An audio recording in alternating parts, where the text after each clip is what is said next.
Haere mai rā, piki mai rā e ngā iwi. Kia ora taiko. Kake mai rā, tēnei rā taku pohiri. Kia ora, Te Lisa. E ngā iwi katoa, ngā whanau, ngā mea kua. Haere mai iPhone. Haere mai rā ki te kaupapa, kia ora rā aue. Haere mai rā ki te kaupapa, kia ora rā. Kia ora, kia ora, kia ora. Nai mai, haere mai. Pehe ana koe, Joe. Tēnō pai ahau I tēnei rā. Look, koe kuti hia taku makawe. Mea aku. Yeah. It's like, revitalizing.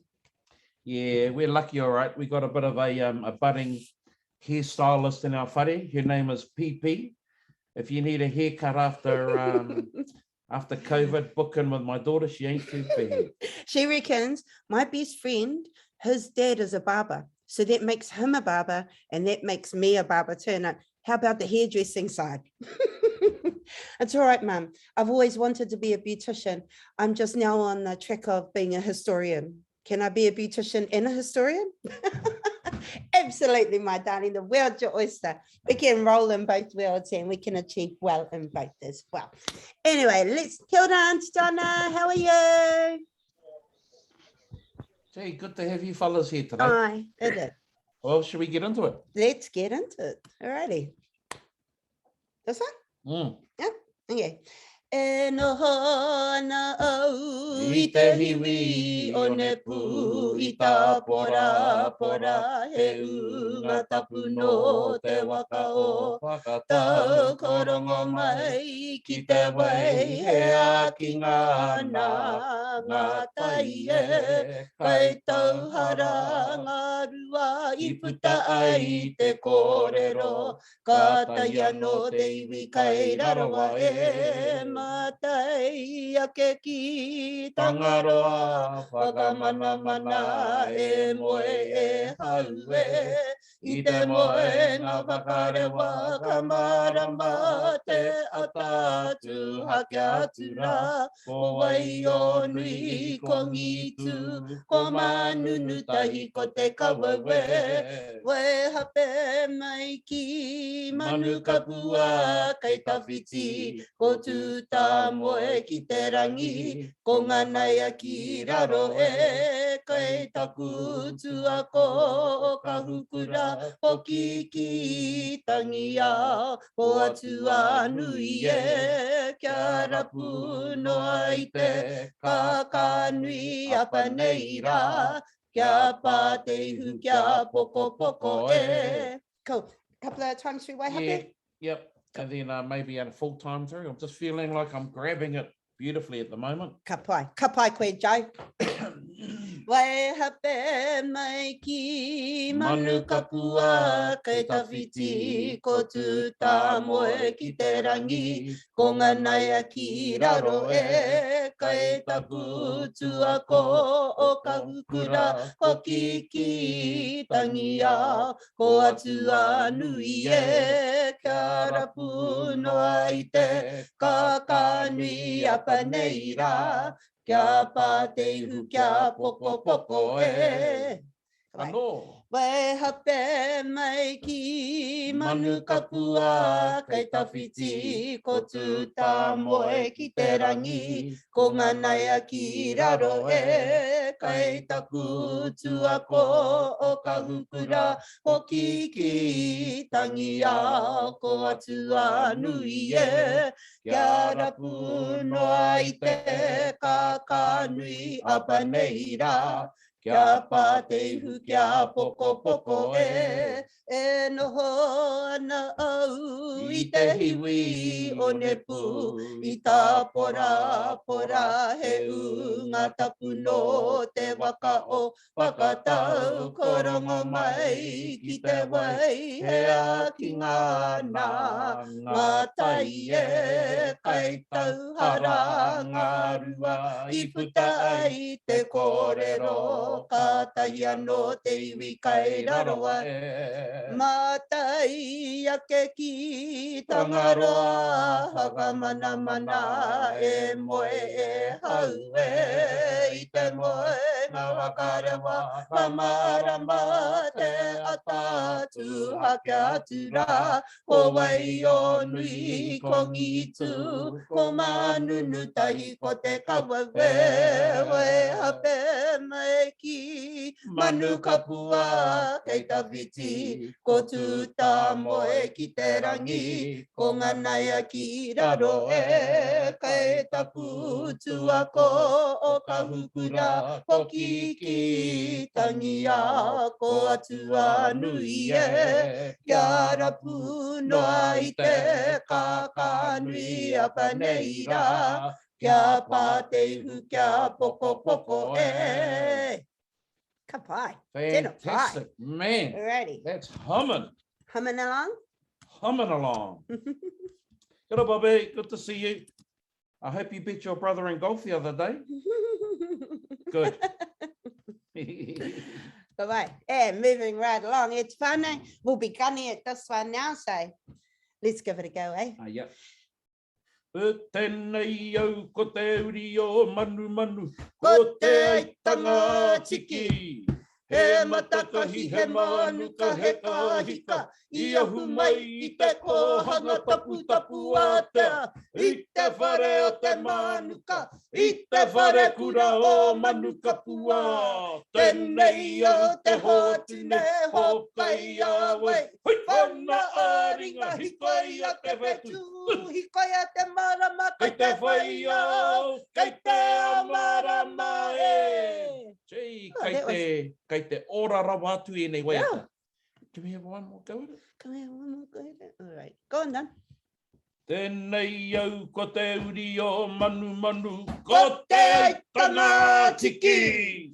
He matakahi, he manuka, he kahika, I ahu mai I te kohanga tapu tapu atea. I te whare o te manuka, I te whare kura o manuka pua. Tēnei au te hoatu nei hokai awei. Whana āringa, hikai a te wetu, hikai a te marama, kei te whai au, kei te amarama e. I'll say it quietly and amongst us. Oh, quietly? Yeah, gee, we're neat. Okay. Don't tell anyone, but gee, we're neat. Hi, Nev. Nev. Cool. All right. Okay. What shall we do? Let's go to Te Iwi Kāinga. Te iwi kāinga? All right. Yes, please. We'll get the air guitar from nephew over there. Yeah, kia ora. Yeah, we gotcha. Yeah, we gotcha. Cheers. Ka putara ki te ahurei. Te iwi kāinga, karanga mai, ki e nei uri o whātua e. Tu mai rā pepe taharua wheke, ka putara ko ka hurau, ko wai heke au e. Karanga mai, te iwi kāinga, mau te pohiri o te rangi e. Rangi tāmiro ai ngā here o te aroha e, ka putara ki te aho e. Te iwi kāinga, ai! Te iwi kāinga, karanga mai, ki e nei uri o whātua e. Tu mai rā makau e ko pāwhero, ka putara ko huka tere, ko tuperiri e. Karanga mai, Inga mai te iwi ka inga nā te po hiri o te rangi e au rangi tā miro ai ngā here o te aroha e ka putara ki te aho e ka putara ki te aho puriti aki amau hi au e hi rawe oh taku koritina namo te rā nei Ne? Radio, yes. Haka pohiri Nif, you want to jam at us or?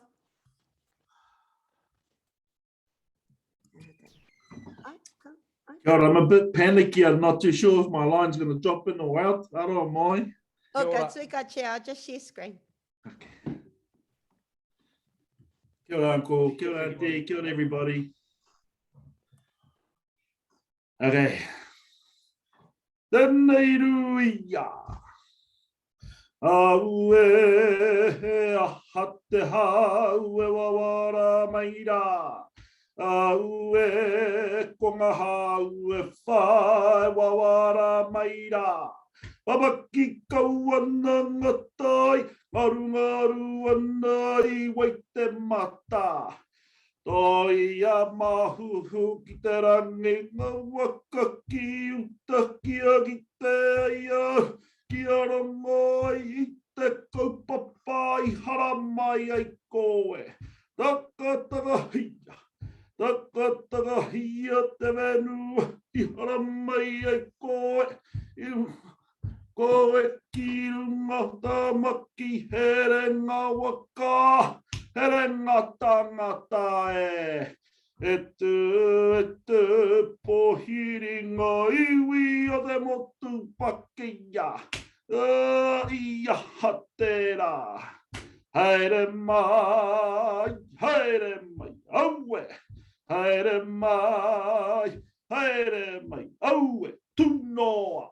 Ngā wanga kōrero o te iwi kua ngaro. Tukutu ki te rangi, tukua ki te whenua. Ki taka paraha e tūne, aue. E te pohiri ngā iwi o te motu pakia.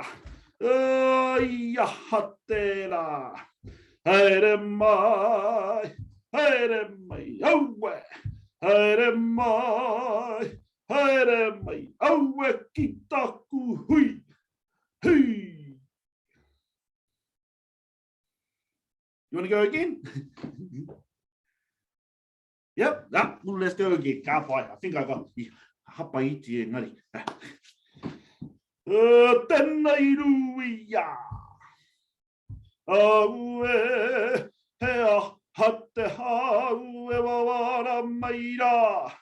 Aue, konga haue wha, e wawara maira. Babaki kauana ngatai, ngaru ana I waite mata. Toi a mahuhu ki te rangi, ngā waka ki uta, kia ki te ai au, kia rongo ai I te kaupapa, I hara mai ai koe. Taka hia, te venua, I hara mai ai koe. I runga, I need to slap myself. Hang on, wait. Slap myself. That was terrible. Auntie, can you jump in there? Aroha mai. Goodbye. Taka hia, te whenua, I hara mai ai koe. I hara mai koe ki runga o ngā tīwhatua, ki runga o tamaki. Here ngā waka, here ngā tangata e koe. E pohiri ngā iwi o te motu pakia. Ia hatera. Haere mai, aue. Haere mai,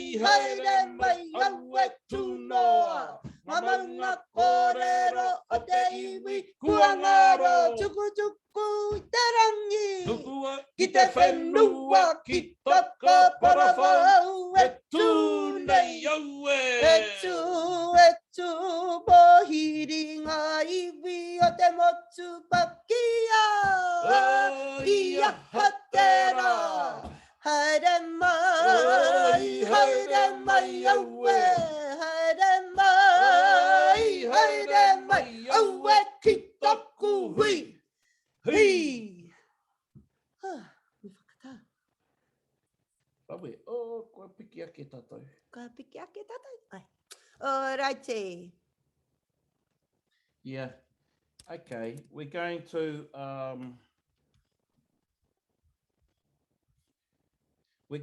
introduce a new item today. This is a hari kai. Can we all say hari kai? hari kai Yeah, this is a hari kai. And so it's a form of welcome. It's a form of appreciation. It's a form of acknowledgement in and around kai. So if and when we go to another marae or to another event and we want to show our appreciation and recognize the work that people have put into the kai, anei tā tātou waiata, he hari kai. Yeah, okay, let's have a look. And the leader will do that, those first two, riro I te horotai, ne? Then people come in. Huia and I will lead us through this one. Here we go. Riro I te horotai. kai para pātiki Riro I te horotai. tāmaki pātaka Wai te mata pakaru te tiha te warea ahuata. He rangi makere au e ha. Riro I te horotai. kai para pātiki Riro I te horotai. tāmaki pātaka wai te mata pakaru te tiha te warea ahuata he rangi makere au e ha hi Now, this will leave those words up for a second, then we'll run through it again. Now that Joe has remembered the kaupapa. Riro I te horotai. I have been totally lost, or not lost, I've been totally won over by the kai, by the delicacies, horotai, delicacies. Ne? So I've totally given into. Hey, I've totally given into the delicacies on the table. And what are those delicacies on the table? They are from the kaipara harbour and mainly, some of our pātiki. Hey, pātiki, could be toheroa, could be kina. Hey, but we're going to focus on kaipara pātiki. So that's a nice little sign, of that kaipara food that we're experiencing on the table. Riro I te horotai. Tāmaki pātaka. Yeah, so there it is. Bit of a kaipara and tāmaki thing going on. And the pātaka is our food store. Wai te mata. Oh, my eyes are totally watering, my mouth is salivating Yeah. Pakaru te tihate. Oh, my t-shirt has gotten too tight and it's ripped. Kuripia. Hey, so it's pakaru. My t-shirt is pakaru. I can relate to that. Warea huatau. My thoughts have been overwhelmed. Hey, overwhelmed. I just can't handle it. I'm into, what do they call it? I've gone into food coma. Hey, so my eyes are watering. My t-shirt is broken and ripped because of all of the tightness. My thoughts have been totally overwhelmed and he rangi makere. Rangi makere, it's a day that I've thrown all conventions and rules out the window. And so it's my cheat day. Hey, I've just gone, oh, well, what the hell? I'm giving into the kai. Look at it. I'm not going to hold back. Here we go. Hui and I will run through it a couple of times and then that's us. And we'll just bring it in every now and then. We'll speed it up a bit, eh? Pick it up. okay Okay. Nō reira, tēnā koutou, Tēnā koutou katoa. Riro i te horatai. Hei, parapā tiki. Riro i te horatai. Tāmaki pātaka wai wai te mata pakaru te tiha te ware ahuatau.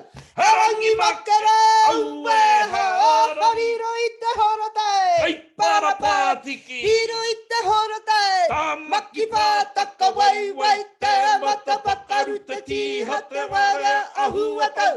Harangi makara aue haara.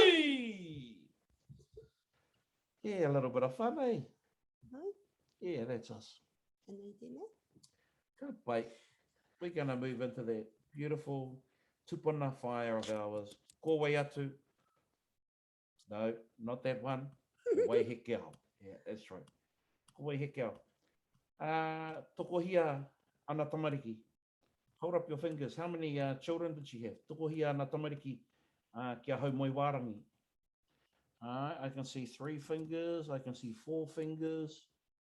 Yeah, ara. Toko whitu. Ka pai, Bobby. Oh, yeah, man. Awesome. Yeah. She had 7 children, eh? So this is a good thing about this waiata. He whakapapa te waiata nei. Yeah. Nā kua kapi te whenua I auri, maunga nui ki tāmaki maranga. Maranga maira, maranga maira, he wahine purotu, waiheke a re re hua, waiheke a, mare kurae. Nau kua kapi, nau kua kapi te whenua I auri, maunga nui ki tāmaki maranga. He tau kupu na mahanga, e manurere I te pō. He tau kupu na mahanga, e manurere I te pō. Ko putaka ora, ko tutaki, ko waiheke awe. Iripiro e, ki te amai ana, ko atahua, ka tai te rongo, ki aha mai warangi. Ko koe tēnā he wahine mana, waiheke ae. Ka puta rā, ko makaue, ko mauku, ko weka e. Ko riunga tēnā, ko whiti ko rango. Ko te pōtiki, ko te pōtiki, haki puta tō muri e. Maranga maira, Maranga maira, he wahine purotu, waiheke a re re hua, waiheke a, mare kurae. Nau kua kapi te whenua I auri, maunga nui ki tāmaki maranga. Nau kua kapi te whenua I auri, maunga nui ki tāmaki maranga. Beautiful. So do haka te. Oh. And do haka ne. Oh, hang on. Just got to catch my breath. Yeah, let's do a haka. But before we move into the haka, I just want to mention, yes, Waihekeo and Haumoi Warangi had 7 children. But Haumoi Warangi did have another child to his first wife. His first wife. Who can put in the chat column the name of his wife and their child? I'm not going to tell you. Just put it in the chat. Don't scream it out. Not very fair. Yeah. See if you know. Anyway, let's carry on, eh? And the first one to get the answer right. Yeah, I'm sending good thoughts to you. Okay, you're going to get good thoughts from Joe Pihima today. Whoop, whoop. Rightio. Yeah. Okie dokie. You got to go, ne?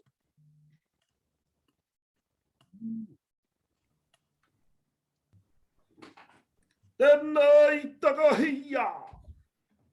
Tēnei tukia. Helpe taua, katu te hikatu te wana, ngati patua ko te tau, ngati marua nuku he pakakaita aha. Takoto e tane moranga te riri, ko te potai o wa hieroa, te wharaue, he tia, he kura, he tia, paua te akatapu ki te wenua, e tau ai te paki e. Ai te nai perahia. Ko te pūru, ko tangatoka, kia ue, kia tū tangata i te riri e. E kore te riri e tai mai ki kai para. Hapu tau ai tia kia toa. Te riri e. Ai. Tēnā rawe. Thank you, Piripi, tēnā koe. Yeah, it's really important that we start to get those haka down too. And there's some good kōrero in there. Tino pai, ngā kōrero oroto. So we'll bring those back. Me weto taku reo.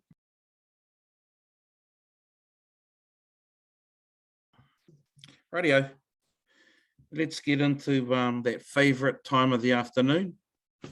Hītori. Right. Now, I'm going to follow the kōrero of Tika Ranganui. And so this is on the back of some beautiful presentations over the last couple of nights, particularly that of our cousin Reno, Skipper, who gave a background to Te Ika Ranganui. I'm going to go over that again. And some of these questions may show up in the kahoots. And so really the take behind Te Ika Ranganui comes down to just one word. More monui. More monui was the reason that Te Ika Ranganui happened in 1825. It's the only reason, more monui. Pre-muskets, it was a ping-pong match between the Ngāpuhi base hapu and the Kaipara base hapu.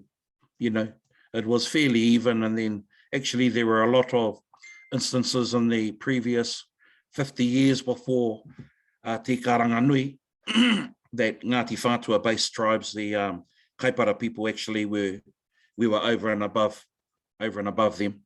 So, you know, the fact that More Nui, the defeat in 1807, just below Maunganui there, was such a disastrous turn of events for Ngāpuhi, particularly where the survivors who you know made their way home, and it was a very sad return for these Ngāpuhi warriors in 1807. They were pulled together, and they were expecting to go down and knock the hell out of Te Roroa and Te Urioho.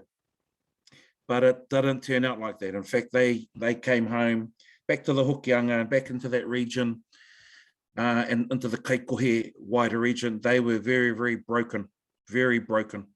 And so it was Hungi Hika who made it his lifelong objective was to get full and total revenge over Ngāti Whātua. That wasn't going to happen very quickly. It took him 18 years to build up enough men, build up enough guns, and build up enough, I suppose, courage to knock Ngāti Whātua over. So let's go to the battle. So the battle happens in 1825, and basically there were warnings that that the battle was going to take place. In fact, we knew it was going to take place because there had been a peacemaking mission between Hongi and the Te Roroa people. And so in that instance, they left Te Roroa alone and they made their way around out of the Bay of Islands area. And so they come down on their waka and they come in at that beautiful beach down along there at Te Ahurei, there around that area. And basically there were 500 warriors with 500 guns. Now, our tupuna, they were massive. They were awesome. They pulled together 1,000 plus warriors, 1,000 men up against 500 Ngāpuhi. Should be easy. Only problem, Ngāpuhi had 500 guns and we had 2. The name of the guns that we possessed were Wehi Kitarangi and Te Ata o Kaihihi. Kapai? Te Ata o Kaihihi and Wehi Kitarangi. Those were the only 2 guns we had. In fact, there was a meeting of the chiefs before the battle, and it was Muru Painga, the great leader and strategist, who suggested that they take our 2 guns and that we try and shoot Hongi. But unfortunately, that idea was pushed back, particularly by our Te Uriohau chief, Rewharewa, who said something along the lines of Hongi cannot be, deceived. We can't win by deception. And so, people with ngā Huitopa. And so, they met face to face, and it was pretty much 500 guns against 2. And although Ngāti Whātua, Te Uriohau, Ngāti Rango, and elements of Te Roroa, although they did very, very well in the opening stages of the battle, it turned to custard for our people. And unfortunately, they were fully routed. And during the worst part of the battle, which is sometimes referred to Te Rā Reo Reo, the day of voices, and Te Rā Reo Reo probably depicts a lot of the panic and the screaming and the blood-curdling yells that were happening on the battlefield. So Te Rā Reo Reo is sometimes referred to as the whole battle. Sometimes it's referred to as one of the days apart. So pretty much as things turned out, Muru Painga, he gave a poroporoaki and left the battlefield. And I think his poroporoaki was something like, e tamama haere atu rā, pōpō no ana te kaukau, e tā wai ana e te riroriro. And it was basically, my son's farewell. Sad it is that the great grey owl grieves and should be belittled by the riroriro. Which in a way it showed the mentality of our people, that they didn't think of themselves as being underneath or below Ngāpuhi. A lot of time we were victorious in battle. And so Muru Painga leaves the battlefield, and in the days that follow, there is a lot of unfortunate event where our people are hunted along the rivers, along the harbour, at their different papakainga. Ngāpuhi war parties are all over the place, looking for survivors, looking to fully exterminate. And really, others who stood in and said to Hongi, kānui tēnā, that's enough, that's enough. So there you have it. There is some of the kōrero regarding that famous battle in Kaiwaka called Te Ikaranga Nui, sometimes called Te Rā Reo Reo. Ka pai, there you have it. Ngā mihi. manawa mai, eh? Kia pai. Okay. Okay. We're going to get into manawa mai.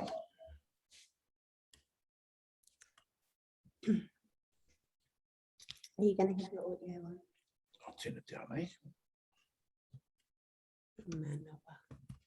There we go. We've moved along quite a way in Manawa, haven't we? Yeah, we're doing It's been bloody well. awesome. Actually, I'm very, very proud of everybody. Look, this is a beast, this Waiata. It's a beast. Every iwi has their own one Waiata that is an absolute beast. Huia's people, they got one called Pōpō, and it's a beast. I put this one up there with Pōpō, to be honest. It's amazing. It's full of kōrero, but you know, you've got to learn it, and then you've got to keep doing it, eh? Let's have a go. Manawa mai, tata mai e tu, te riri e tu, te nguha e tu, tu paninihi tu, tu parere tu, tu pako, kota ko, kota i hea ko, kota i raro i aku taha kangaru e tu, ki te rangi te whakarangona mai ai ki taku hau taua papa, te whatitiri runga te rangi kararapa te uira mai, te rangi te hakarangona, te ati tupua, te ati tahito, te tupua horo nuku, te tupua horo rangi horo a.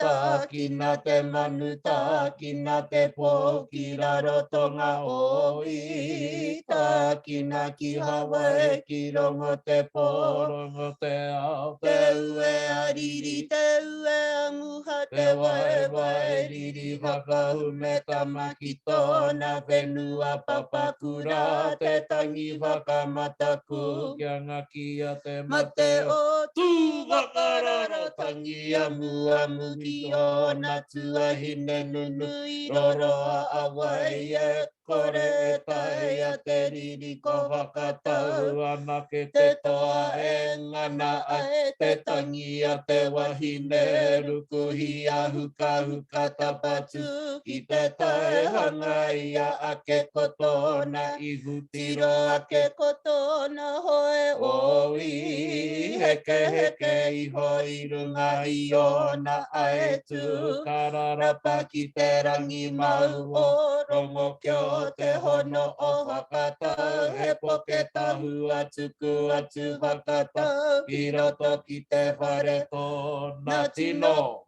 Hi. Let's hold it there and we'll roll it back to heke iho. We'll roll it down to tōna tino and then Huio and I will carry on, eh? Heke iho I runga I ona ai tu kararapa ki te rangi mau o rongo kio te hono o whakatau he poke tahu atuku atu whakatau ki roto ki te whare tōna tino ko whakapunga were tu tarawa nanga te toa I tai nei. Yeah, have a listen to that. We'll just go through that haka bit.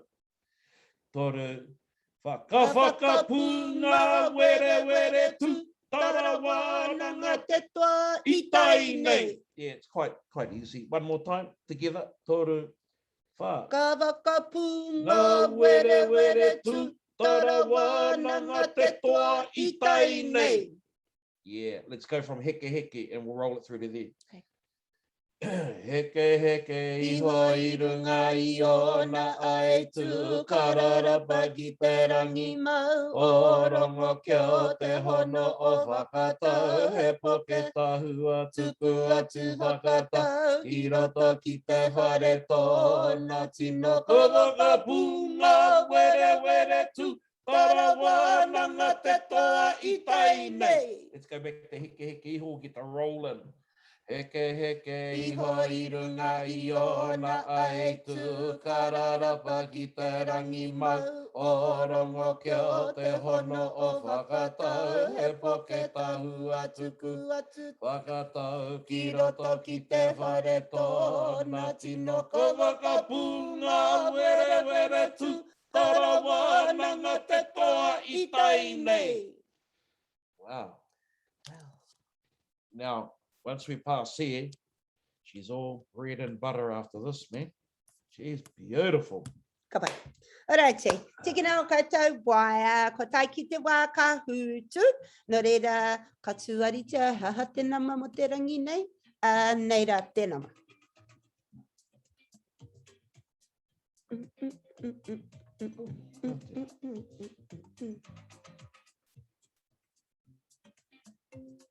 Re hita mai e wha ma re hita mai. I'm just gonna quietly commend my wife and my cousin Josh. They're bloody awesome at this. I gave it a go at my own reo class, but I failed miserably. Yeah. Kia kaha kia koe Joe. It's not easy, eh? Mā te whakahara tau, ka eke koe, ka eke. Hey, that's enough. Tēnā koe 4, 2, 3, e bingo lady. Ha ha ha ha ha, Josh. No. No, it's not me, it's you. It's me. Hi, tēnā koutou. Pātiki. Tēnā koe Pātiki, kaipara Pātiki. Great. And 74. Alrighty, Dad, kei te tākura koe. Stop it, stop it. Alrighty. E heo tata ki roto te hui. Katatari mo te aihua te kahe kona no, okay? Kia ora taiko. Kia ora taiko. Kaihea tili. Oh, okay, right. Karea ki te ia tili. Kaihea ia. Constant. Tēnā koe koko. All right, let's go. Tēnā koe tame, tēnā koro. Alrighty, me timata tātai. Okay. Ko te kahutu mo tēnei rā, toi ahurei wiki te kau, I tēnei rā, e te whānau, koe nei te wiki te kau. Ka pai, patai tuatahe, ha ha ha ha. Haha te tau I tū ai te pakanga o te Ika Ranganui. What year did the Battle of Ika, te Ika Nui, te Ika, guys, come on here, te Ika Ranganui happen? Was it in 1840? Well, we all know something kind of happened that year. Was it in 1825? Perhaps. Was it in 1770? Perhaps. Was it in 1869? Probably not. E hoa ma, ka pai, rahi ana ngā taringa, e mehi ana, you know, 4th time only in the whole 10 weeks we've been doing kahoot, so everybody got the pātai right. We're getting better. Mihi nui. We're getting better. Yes. All right, so ki te paidium. Bobby K. Runga, bingo lady tuarua. Well, come on, bingo lady, get up there, all right? You want to be called bingo lady? Me eke koe. Koko tua toru, 4, 2, 3, tuawha, tame, tuarima. Tēnā koe tame, kei te paidium koe. Kia kahara. All right. Pātai tuarua mo tēnei rā, ko te pakanga tēnei ki wainga I a Waikato me Ngāti Whātua. Te Ika Ranganui is a battle that was between Waikato and Ngāti Whātua. Kai te tika, kai te he rānei tēnei kōrero. Dad, ko ai tēnei tangata I roto te whakahua? Ko tatau te whero. Ko po tatau te whero tēnā, I roto te whakahua e mihi atu ana ki aia. He kasi bro kia api hai. Ai, kazi bros. Engari, kari te tika. The battle between of Tika Aranganui was between Ngāpuhi, me o Rato Pū, e Ngāti Whātua and Te Roroa. Ngā mihi nui. Ka bai, ko ai kei te whainau, 74. Come on, bingo lady, kaua heke iho me paki ake. 74 kei mua I tēnei wā, koko tua rua, bingo lady tua toru, tame tua whā, tēnā koe tame, 4, 2, 3, tua rima, kia kaha, kia tātai. Alrighty, pātai tū toru. E hia ngā toa ki te taha o Ngāti Whātua me te Roroa. What were the estimate number of warriors on our side? 1,000 toa and no guns. 1,000 toa and 2 guns. 1,000 toa, each toa had a gun. 500 toa and 2 guns. Haha, e hoa ma, te whakautu, e tikana, e hoa ma. 1,000 toa and 2 guns. Kei te tika. Dad, e mohi ana koe ngā kōrero o tēnei whakahua? Kei te whakahua ra. Nei, kei te koutou, e te whakahua? Yeah, no, e ai ki ngā kōrero, according to the references, those are some of our tupuna from Turi Ohau. E etahi o rātou I te Ika Ranganui. Some of them were at Tikaranganui. Yeah, Kia ora. that's all I know, but maybe my cousins might have another kōrero. Ngā mihi nui, horaiti. Oh, kei hea au. Oh, kei hea au. Ooh, kei hea taku kemu. Kua haere koe ki hea. Kei konei koe. Alrighty, me koke whakamua tātai 74, kei mua tonu koe e Bobby Tame tuarua, kia kaha kōrua e ngā tuakana taina. Right, bingo lady tuatori, me piki ake koe e te bingo lady. You know, kia mana tonu tērā ingoa. Right, 423 tuawha and stop it. I'm guessing that's somebody else that I might be able to think who it is. Alrighty, patai tuawha mo tēnei rangi. E hia ngā toa ki te taha o Ngāpuhi. What were the estimate number of warriors on the Ngāpuhi side? 1,000 toa and 2 guns, 500 toa and no guns, 500 toa and 500 guns, 500 toa and 2 guns. Haha, te whakautu, e te kana. E hoama, ka pai. 500 toa, 500 guns. Tērā kino hoki. Righty. Ki te podium. Karehe nukuhanga. Ngā mihi nui kia koutou, kei te podium, e rā te kia kaha tonu mai rā. Haha a te rā reo reo. What is te rā reo reo? Is it a warrior? Is it a gun? Is it a part of a battle? Or is it the whole battle? I think the name of the battle is called Te Ika Aranganui, so I don't think it's the whole battle. E hoa mā e tikana, it was a part of the battle. Joe might like to talk about that. Oh, here we go. Okay, I can see my cousin moving over into the camera. Yeah. Some people refer to the whole battle as te rā reo reo. Yeah. Ka pai. So if that was you, if you picked the whole battle and that's what you understand, yeah, e pai ana. Kārehe whakahenga. Yeah. Sorry, you just don't get any points today, though. Ka pai. Alrighty, and ko ke whakamua tātai. That was a funny slide into Sorry, the screen. bingo too. lady. 74, 423, stop it. Tame and bingo lady. Kei rongi te podium I tēnei wā. Pātai tō ono mo tēnei rangi. Haha. Haha te ingoa o ngā pū. What are the names of the pū? I had to restructure how that sentence rolled out because I only have one pū in my picture. Right, ko ngā ingoa. O ngā pū, e rua ngā pū, no reira e rua ngā whakautu e tikana. Is it te wharau? Is it te wehi kitarangi? Is it te ata o kai hihi? O te pōtai o wahi e rua?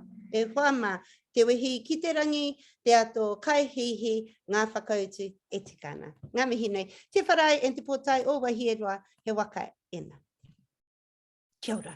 Ka pai, 423, kei mui tēnei wā, Bobby tua rua, bingo lady tua toru, stop it, tua wha, e pātiki, no mai ki te podium. Alrighty, pātai tua whitu, hea tēnei rā o te maramataka. What is today, according to Jingos, that's really fresh English, isn't it? What is today, according to the maramataka? Is it ohua?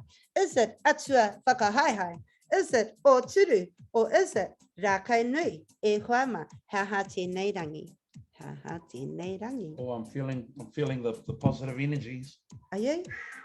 I'm glad it's all happening, whānau. Kia ora, ko te whakautu e tikana, ko atua whakahaihai tēnei rā. Ina nahi, ko uhua, a popo, ko oturu, a te rā mere, ko rākau nui. Ka pai. Okay. Lots of energies flying up to us, what they look like. Now my energy just dropped because I got that one wrong. Kia kaha, kia koe. Stop. E koko. Right, 423 kei mua, 74 tua rua pātiki, tua toru, bingo lady, tua wha, and stop it is tua lima. He rangi pai tēnei ki te hi ika me te hopu tuna. Kei te tika, kei te he, rānei, tēnei kōrero. This is a good day for fishing and gathering eels. Man, I ain't never seen tuna in any way like that. Is anybody else? Yeah, that's Makaro River. Makaro. Is it? Yeah, Makaro River. Ka pai, e hoa mā tēnei rangi, he rangi pai ki te hi ika, engari e hare te rangi pai ki te hopu tuna. E ai ki a hina. Right. Right. Ki te podium, 43 kei mua, bingo lady tuarua, ka pai bingo lady, me eke ka tika, 74 to toru, stop it, tuawha, and koko. Nai mai, ki te podium, koko i tina? Oh, does she? Right. Ka pai, haha te kaupapa o tēnei waiata. Ia, he anga ririke.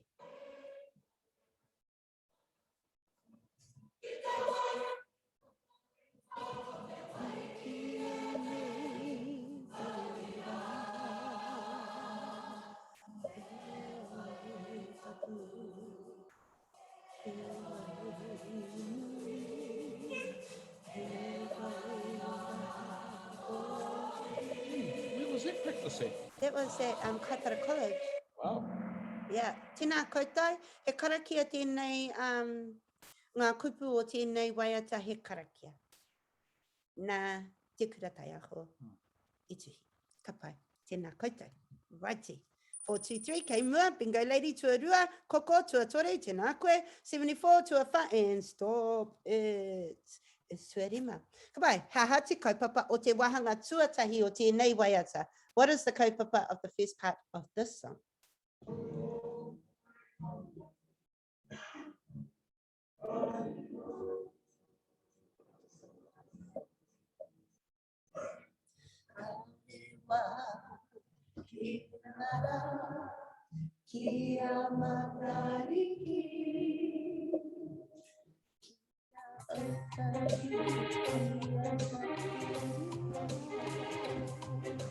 So is it about whakapapa karakia mate o whenua e anga ana e aro ana ki o tātou mate kōrero. Tēnā koutou. Ka pai. Ki te podium. 4, 2, 3, koko, bingo lady, 74, and stop it. Ngā mihi nui kia koutou. Second to last part-time o tēnei rangi e hua ma, hea te kaupapa o tēnei waiata.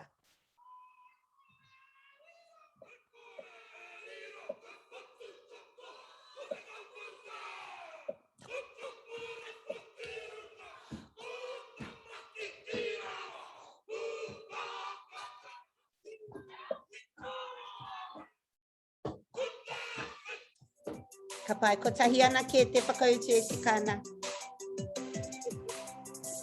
Ke te arero whetero koe kia wai.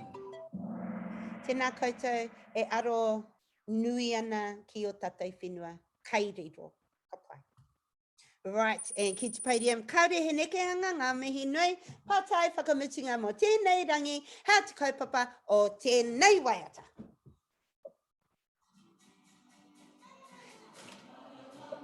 He whakapapa, he karakia, he mate, he whenua rānei. Mare kurae. Good tuna, eh? Ki whea? Good tuna. Yeah, can't wait to get back to those live practices, man. Can't wait. He whakahuihui anō kia tātou, when it's safe, obviously. Well, it should be Ka perfect. pai. Look at that, we got 2 in one day. 2 completely correct answers. Ngā mihi nui. Tika ana. Ka pai. Nō reira, ki te podium, ko wai kai hea. Rangi Māori e, kai te kuhu mai I tēnei wā. Ora, ka pai, bingo lady, tua toru. Come on, bingo lady. Tua rua, koko, and tua tahi. Ko wai atu. Ko 4, 2, 3. Alrighty, and let's close this down. And stop that share. And let's say ko wai awai. Bingo lady, ko wai koe. Ko tai koe. Kei te he, rukahu tērā e kore rawa tai koe, pērā ana kia Auntie Huia. Righty ho, tēnā koe. Bingo lady. Rightio, koko, ko wai a koko. Tēnā koe koko, tēnā koe hine wai, ngā mihi nui ka korua. And 4, 2, 3, ko wai a 4, 2, 3. Yeah. Koe? Koe. Yeah, ko wai atu, right. Ngā mihi nui ka koutou katoa I tēnei rangi. Hea tēnei rā, ko te wenarei tēnei rangi, he kapahaka anō tō tātou piripi I kōrero tai? Pirangi koe te whāriki hea ngā kōrero?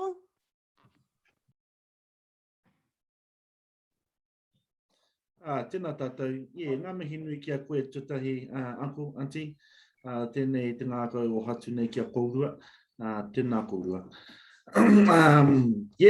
So Apopo will have some live videos coming out, whānau, just for the all the items that we've been doing over the last couple of 10 weeks.